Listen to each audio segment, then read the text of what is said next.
Kawe makada CCM wazidi kumvaa Josephat Gwajima.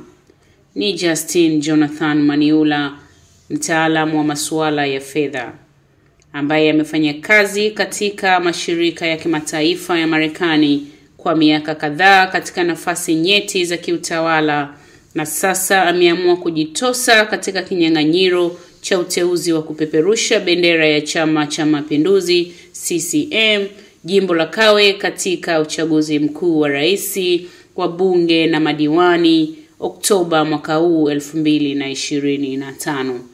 Maniula anatajwa katika duru za siasa kama ni mtu mwenye dhamira ya kusimamia vyema maendeleo, na hasa katika kuangalia historia yake ya usimamizi wa miradi hapa nchini inayotekelezwa chini ya usimamizi wa serikali na fedha kutoka kwa hisani mbalimbali, akiwa ni msimamizi wa vitengo vya fedha katika mashirika aliyopata kufanya kazi.